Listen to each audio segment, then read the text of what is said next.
the SAG-AFTRA strike is on. It's the first joint strike since 1960, where the writers and actors are both on strike. In 1960, Ronald Reagan was the SAG president. It's the first time the actors have gone on strike since 1980, period. So it's been like almost half a century since they've been on strike, and almost like 2/3 of a century since there was a joint strike. This is historic. The last time in that joint strike in 1960, that's where the SAG was able to get residuals. That's where residuals come from because of that joint strike. So I want to ask you, like, Angelina, where do things stand now? You are based in LA. And you have a lot of friends who are part of SAG. So, and you, I'm sure, have worked on projects that are, unionized. So, where do things stand? What is the boots on the ground situation, and what is the outlook amongst actors? Like, where do you think things are going? Yeah, I mean, as of right now, like the whole thing I've been saying the whole time is reiterating, we will strike if we have to strike. And that is basically where they were at. They waited it out. They extended the negotiations 12 days, which is a long time to extend negotiations. They did not make enough headway in the 12 days. And so Fran Drescher is like, we're striking. That's what we're doing. It has to be done. Obviously, there's a lot of tone-deaf comments from CEOs, like Bob Iger's comment was like, I'm sorry, I find it very concerning that you don't care enough about your actors or your writers, but that's fine. So, it's a very interesting sort of situation. WGA's process right now, they're just going to wait them out. At this point, they're 3 months in. They're like, we'll wait you out. You're going to run out of content eventually. Yeah, they were saying like the strategy. Some insider said the strategy is to wait until writers start losing their houses and can't make their mortgage payments. And I saw. Okay, so what's his name? He plays Hellboy. Is he Ron Perlman? Am I? Yes, Ron Perlman. So Ron Perlman, like I saw an Instagram post where he like posted saying that we know, he like implying that he knows which executive like made that comment anonymously to Deadline. And he's like, and he sort of almost like said, hey, there's a lot of ways people lose their homes. And one of them is because they can't make their payments. Another way is because we know who like said, who gave this quote to Deadline and is making millions of dollars regardless, while actors, are on strike and can't pay their bills. Like basically like sort of like threatening that he may know who this person is and that, that person's house may have a picket line in front of it. I don't know. It's getting rough out there. It's getting bad. Like, yeah. So I have a lot of friends that are striking currently on the picket lines in Hollywood. There are a lot of celebrities out there. I've seen posts from many more. I mean, Fran Drescher, like a lot of celebrities are out there actually on the picket lines striking, because at the end of the day, like, we're doing this not only for us right now, but for us for the next 50 years, right? Like, just like the 1960 strike affected how people made money. I mean, Tom Cruise would not nearly be as wealthy now if he did not have those opportunities before. And especially, residuals are everything. And if I literally have friends that are making more money off of residuals for shows they did as kids 12 years ago, 15 years ago, than they do for being a lead actor in a series now. And that's the biggest issue, is like, I am not only trying to save up money to join SAG and to do this and to do that, but even if I do all of these things, I still might not be able to pay my bills. I have a friend that literally was a supporting lead on a huge like crime show. She was still doing catering on all of the days she had off to pay her rent. Like, that doesn't make sense, right? Like, at that level, you're supposed to be making enough money to be able to at least pay your bills. Of course, your lifestyle is going to be a modest one, but you should be able to pay your rent doing what you do. I have put so much time, energy, money into my training, into my this, into my that, into my headshots. I just got new headshots that cost me $800. That was a good deal. My headshots before this cost me $1,200. It cost a lot of money and a lot of time and a lot of energy to be here doing what I love every day.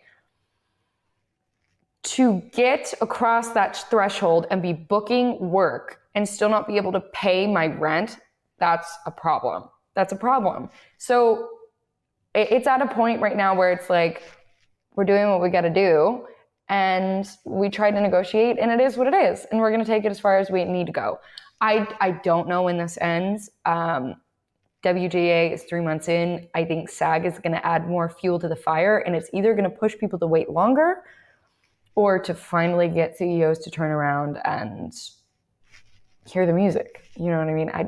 It kills me that people like Bob Iger are literally making like $73,000 a day, and I would be lucky to make that in a whole year. That's a problem. Yeah, I mean, and even like what Bob Iger said, some of his comments, like he's not somebody, he's of all the executives in Hollywood, he's not somebody you would think would be making a relatively tone-deaf comment the way he did. And what he said, because if anything, he's known as like the person who loves the talent. He's someone who's usually got his finger on the pulse. He is a very talent-friendly executive in Hollywood and in general. Like he's put the creatives in charge at Disney, like, you know, and letting the people who know what they're doing in their jobs do their job, and not like bureaucracy get in the way of that. But at a time like this, I mean, he's got to be under a lot of pressure because Disney's already been reeling as a company for the last couple of years since like the pandemic, and they haven't quite recovered still. And so I'm sure he's under pressure, and maybe that's where it comes from. But it's still not a good look when you are making millions of dollars while like 160,000 people who are part of SAG and the WGA and all the other unions, you know, like IATSE and stuff, Teamsters, who can't work now because productions are shut down. That's not a good look to be. I mean, you can make that comment somewhere, you know, in a private setting, maybe, and yeah, that might get out too. But like he made this at like, I think it was a convention or something that in Hollywood, and so he's said this in a crowd of people, and of course it got out there because some, you know, it's just not a good look. It's not a good look, and I have to say that the whole waiting out strategy, there's yes. Being realistic, they can probably wait out the actors and writers for some time, but they're going to eventually run out of things that are already in the pipeline. And you're still like, we know with the pandemic, the consequences of production being shut down for like almost a year or longer, that you eventually hit a gap. Entertainment. Yeah. And, I mean, honestly, it affects the whole of LA. Yeah. And the whole of LA's economy was like stunted because the entertainment industry just wasn't moving. Yeah. I mean, which affects California as a whole, which is one of the states that helps control the economy of the whole country. So it affects everything. Yeah.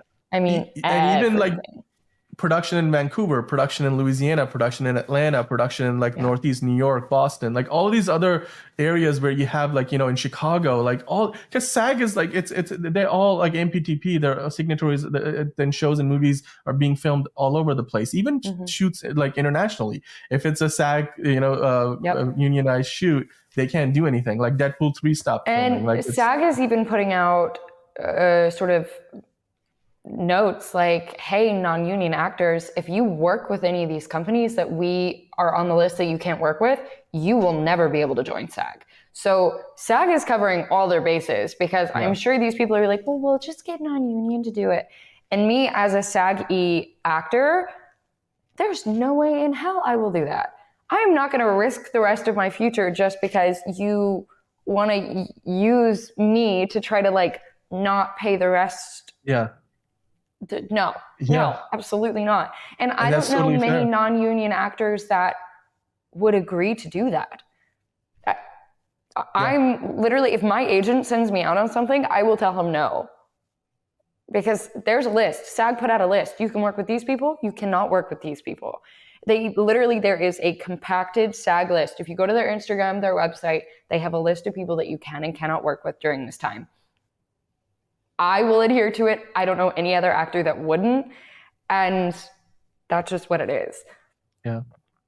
It's we're just at the beginning now, it seems like, right? Like this could go on for months and months, and hopefully there'll be a resolution sooner than later, because there's definitely like real people who are, have lost jobs and are not going to be able to pay their bills. It's going to get worse, and it's going to get worse for the studios too. I mean, they may not feel the hurt as soon as, the actors and the writers on strike are. And it's also for the consumers. Like, we're eventually going to run out of things, the new things to watch. Like, that's not an infinite pipeline. It's going to like start to dry up. So we're going to keep following this story here on the show, and hopefully, there's a light at the end of this tunnel. There has to be, for the better of, Hollywood as an industry in general. But yeah, if you guys are, in LA, if you are on the picket lines, we, hope that you're staying hydrated, that you are, taking care of yourself. And of course, if you have some experiences you'd like to share with us, you can leave those in the comments below. If you like our coverage of the SAG-AFTRA strike and the other content we create, you can hit the like button. That also helps us out, and subscribe and keep coming back for more. We are going to be talking about this, I'm sure, in the weeks to come as things develop.